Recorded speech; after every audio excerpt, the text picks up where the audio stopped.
աշխարհում ստեղծում է թրամպական աշխարհահամակարգ, Թրամպը կողմնակից է իր բիզնես զարգացումների եւ աշխարհը նրա համար ապրանք է, որի այս կամ այն ոլորտին տեր լինելով ինքը կհզորացնի Ամերիկան, կդարձնի հզոր Ամերիկա, կկառուցի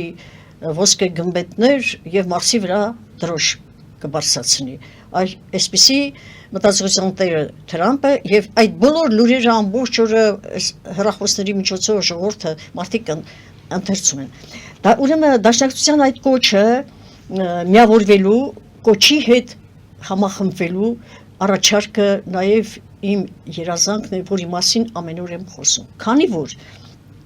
մեր ժողովուրդը դեռ չի պատկերացնում այդ վտանգը, ասենք թե վաղը միսօր Սիրիայի այս դեպքերը կարգավորվեցին։ Պետք է ոչ թե նայել օրվա պահով, այլ ինչու Սիրիայում այս դեպքերը եղան, ինչու են հատկապես քրիստոնյա ազգերին կամ շիաներին այնտեղ սպանում։ Ինչու է ցեղասպանություն է Տիկին Ասատերյան։ Սա ցեղասպանություն է, սա լրիվ ցեղասպանություն է։ Եթե փողոցում անմեղ քայլող մարդկանց սպանում են, ինչպես մեր ժամանակներում 90-91 թվականներին, երբ որ հայերը մեքենայով Բաքվում առաջի դեպքերը Բաքվի արյունահեղությունը ինչից սկսվեց, որ Սումգայիթից դեպի Բաքու գնացող մի ավտոմեքենա, Ժիգուլի մեքենա էր եղել մեջ ընտանիքով, երկու երեխաների հետ կանգնեցրել էին ադրբեջանցի այդ լակոտները, այդ գազանները, ասել էին հայերը եք, ասել էին հա, բենզին լցրել են դռները փակել եւ այրել։ Դրանից սկսվեց։ Ես անդրադարձել եմ Սումգայիթի դեպքերին, չի կարելի, ուրեմն պետք է անպայման այսօր թողնել ինչ եղել է։ Մենք տեսանք եւ 90-ականների պայքարը, եւ մենք ապրեցինք նաեւ 44 օրայի ապրիլի 2-ի դեպքերը նաեւ ապրեցինք 16 թվականի եւ այլն։ Մենք անընդհատ կորուստ ենք տալիս, անverջ կորուստ ենք տալիս եւ կարծես թե դրանց ոչ մեկի պետք չի, որտեղ իրենց զավակները չեն զոհում։ Աստված չանի զոհվել։ Պետք է մտածել, որ այն հասարակ ժողովուրդը, որը դժվարությամբ մեծացնում է իր որդիներին, երբևէ մտել եք այդ գյուղերը, տեսել եք թե նրանք ինչպես են ապրում, այդպես նրանք դժվարությամբ են պահում իրենց երեխաներին եւ պահում են տալիս են որ գնա հայրենիք պաշտպանի, դուք տան մեկ դին է բերում երեխայի դին են բերում հայրենիքի պաշտպանության վայրից։ Սա ուղղակի սահմռկեցուցիչ է հայ ժողովրդի հոգեբանության վրա, որով հենց դա է պատճառը, որ մարդիկ այսպես երեխաներին գրկած փոքրիկ տղաներին, երեխաներին գրկած հեռանում են հայրենիքից, պետք է աշխատել, ելք որոնել, պաշտպանել այդ սերնդին, ընդհանրապես շատ ամեն մի զոհված հայի համար պատասխանատվություն պետք է կրի նրա ջոկատի հրամանատարը, գնդի հրամանատարը, պաշտպանության բանակը, եթե առաջ լիներ նախկինում լիներ, անմիջապես ազատում էին։ Կոմունիստների օրոք ահավոր խիստ էր։ Անմիջապես, եթե ծնողը երկու բառ գրում էր Մոսկվա, եթե չէին պատասխանում Լենինի դամբարանին էին գրում, այսօր այդ տեղերը չկա, որ դիմեն թե ինչ անարդարություններ է կատարում։ Յուրաքանչյուր ոք այսօր պարտադրված, պարտություն կրած ազգի այն որդիները, որոնք պատերազմի ժամանակ ամենածայրահեղ պահին ժողովրդի կողքին չեն եղել, նրանք պարտավոր են պատասխանատու լինել ոչ միայն ապրող ժողովրդի համար, այլև պատմության համար, որպեսզի պատմությունը դավաճաներ չծնի։ Եկեք մատերի արոնքով չնայենք այդ բոլորին, մինչև մենք ճշմարտությունը չբացահայտենք, չխոսենք, իսկ դրա մասին բոլորը ինչ խոսում են շշուկով, խոսում են տակից, խոսում են այստեղից, այս արեցին, այն արեցին, ոչինչ էլ չի կարել, ոչ մի բան էլ չի կարել, պարտությունը եղավ,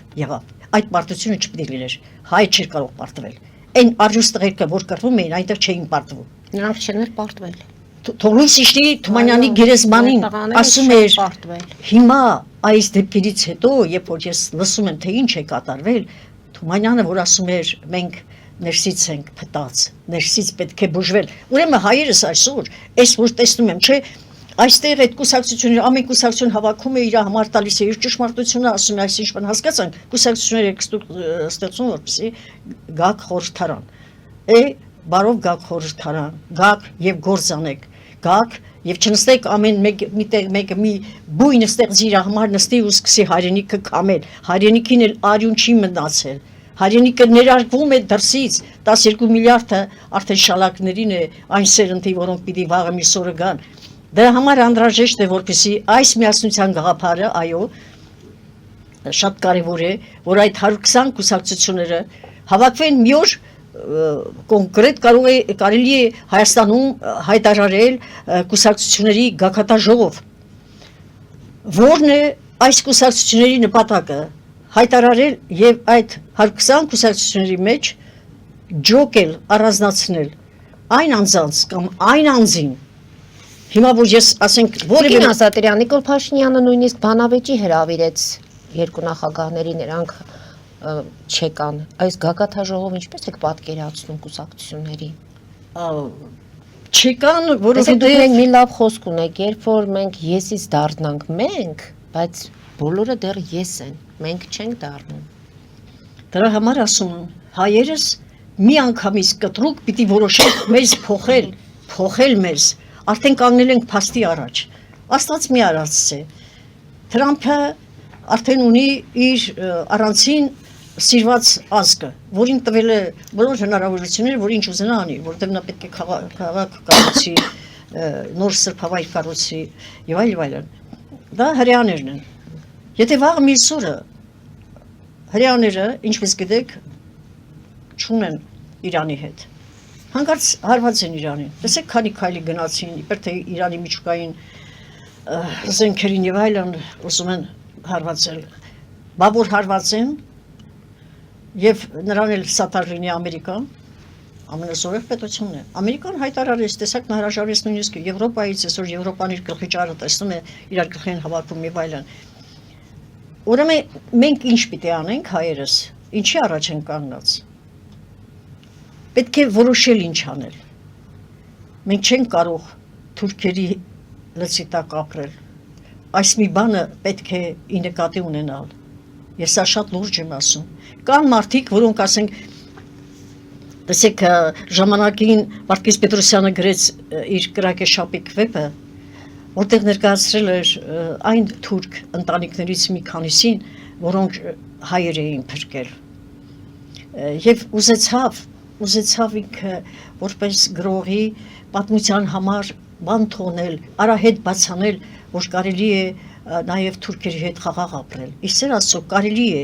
եթե որոշ պետություններ իրենց շահերի համար հայեր ու թուրքեր մեջտեղ չբերեն, եթե Հայաստանը չդարձնեն ապրանք իրենց շահերի համար ցանկացած պահի վաճառելու, այսպիսի խնդիրներ կա։ Սա առանցին երկրների, պետությունների, լիդերների շահրն է, որը այդ պետությունների, ավելի փոքր պետությունների դարձնում են իրենց խամաչիկն ու օգտագործում իրենց նպատակների համար, սա է, որ այսպես թշնամացնում է, բայց, կա մի բայց, որ նախ թուրքը իր արյունով, ինքը այլ բնավոր, մենք օրինակ հոգևոր ազգ ենք, եթե մեզ մի տարի խաղաղություն լինի Հայաստանում կծաղկի, բոլոր ոլորտները հավասարաչափ կբացվեն, եւ գրականությունը, եւ մշակույթը, եւ տնտեսությունը, եւ տեխնիկան, ամեն ինչ հայերս ուղեղի մտքի մարդ են։ Իսկ նրանք սրի ու թրի վաճկատուն, վրաների տակ ապրող, ուրիշների ունեցվածքը թալանող այդ հոգեբանությունը նրանց արյունից դեռ չի մաքրվել։ Բայց բոլորը այդպես չեն։ Այնտեղ էլ մտավորականություն կա։ Ես նայում եմ, թե անցյալ օրը նայեցի, պեղումներ էին կատարել եւ հայտնաբերել էին հայկական հնագույն արվեստի նմուշներ եւ ներկայացված էր որպես թուրքական մշակույթ դարերի նմուշներ ուրարտական ժամանակաշրջանի, որը ներկայացվել էր որպես, տեսեք, դե Թուրքիայում են հայտնաբերել, այսօրվա Թուրքիայի տարածքում բնական այդպես է։ Այսինքն, այդ մենք ամեն ինչը ստեղծում ենք, կամ թողնում ենք պատմությանը, կամ տալիս ենք թուրքերին, կամ տալիս ենք ռուսներին, ով որ պատահի, ով որ եկավ ստրկացրեց։ Ինչու մերը չունենք։ Ժամանակն է եկել։ Գիտեք ինչ, ես չեմ կարծում, որ ատոմային ռումբը այնքան մեծ է, որ կարող է այդպիսի մեծ ավերածություններ գործել։ Եթե փոքր ենք այսօր, փոքրաթիվ ենք մեր ազգով, բայց մենք շատ ուժեղ ենք։ Մենք ունենք ներքին հզոր պոտենցիալ։ Ես ասում եմ, որ իմ սիրելի ժողովուրդը դա իմանա, մենք ունենք բացառիկ հրաշալի գիտնականներ, ինչու չենք օգտագործում մեր ներուժը, ինչու գնում դրսից այդ զենքերը կրում բերեք, հեռահար հրանուտները, բանը դրանք այսօր մենք չունենք, բայց ունենք այս հնարավոր երևույթներ, հնարավոր ունենք գիտնականներ, որոնք կարող են ծայրահեղը տալ մեզ այսօր եւ Հայաստանը ճանաչելի դարձնել։ Այսինքն մեր այս փոքրաթիվ լինելու մեջ վախը չպետք է նստի մեր մեջ, որ մենք փոքրաթիվ ենք, մեր տարածքները Ալիևը գրավել է, այս արել են արել, այդտեղ չի մնացել, ջերմուկում քիչ համատնում, ջերմուկում մտնի։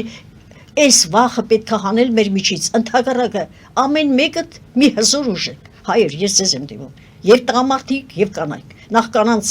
ափերի մեջ է մեր ազգի փրկությունը, Գարեգինիշը ճիշտ էր ասում, հրա մի ամիս ունեք, ես այդ մի ամիսը ձեր շնորհավորում եմ, գիտեմ, որ մեծ գործեր կանեք, դուք սիրելի տիկնայք, ձեզ շատ եմ վստահում, իմ հույսը նաեւ դուք եք,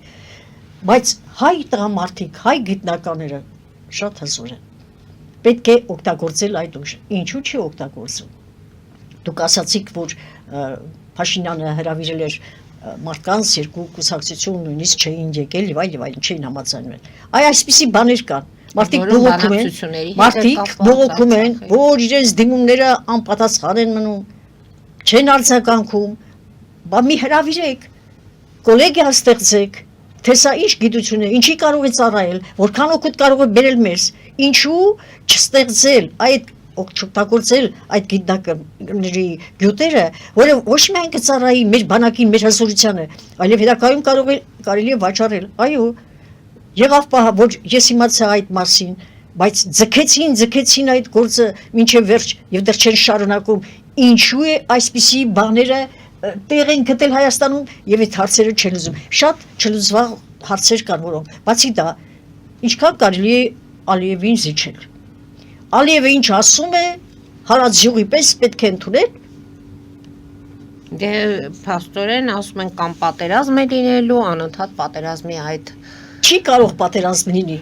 Եթե մի անգամ Ալիևին տան այն պատասխանը, որին նա չի սպասում։ Ինչպեսի պատասխան դա պետք է լինի զենքով, թե խոսքով, թե Եթե զենքով կհարձակվի, զենքով պիտի տան։ Այդ դրա համար եմ փակել իմ մեջը Facebook-ի։ Ես գրել եմ, եթե հանկարծ փորձանի հարձակվի Հայաստանի վրա, պետք է խփել նրա բոլոր կարևոր օբյեկտներին։ Այդպես էի ասել։ Այն ժամանակ որ անեին, կիսատ պրատ չգնային Ուկրաինայի դեպքերը նկարահանեին, բերեն ցույց տային, որ Գանձակին խփել են, այսպիսի բաներ ա եղել։ Հասկանալի է, շատ բաներ կատարվեցին, որը մերը չէր, այդպես չէր կարելի։ Արցախը չպետք է հանձնվեր։ Հանձնեցին ինչի համար։ Արցախը պարտության տարան ինչի համար, որ Նիկոլ Փաշինյանը հրաժարական տար, ախր ժողովրդի կողմից պետք է սիրված լինել։ Արցախը տանք հանգիստ ապրենք, հանգիստ ապրում են։ Տեսեք, ուզում են մեկ անձ բերել, որին ժողովուրդը կհարգի, կսիրի, կվստահի։ Այդ մեկ անձին այս 35 տարվա մեջ արդեն պիտի պատրաստած լինեիք։ Կան։ Ես չեմ ուզում հիմա խոսեմ, ասեն Ասատրյանը մեկի անունը տվեց, կամ երկուսի անունը տվեց, էլի եմ կրկնում, դու մենակ չես հայ ժողովուրդ։ Դու ունես այնպիսի հզոր տղերք, որոնք իսկապես արյուծ մհերի նման այդ արյուծի բերանը երկու կես կանեն։ Այդ թվացյալ արյուծի, որը իրեն այդպես է կարծում այսօր մեր արևելյան Հայաստանում, այն է Բաքուրակերտում, որը դարձել է Բաքու, եւ մենք այնտեղ նավթահորեր ստեղծելով այդ բոլորը տվեցինք իրան, որ այսօր գան հայերիս այնտեղ բնաջնջեն, Բաքվի կոմունան հիշում եք, այդ իրենք կատարեցին կոմունայի տղերքի սպանությունը եւ տիրացան այդ բոլորին, որպեսզի այսօրվա օրը գան կանգնեն եւ մեզ ասեն, որ դուք արևմտյան Ադրբեջան եք։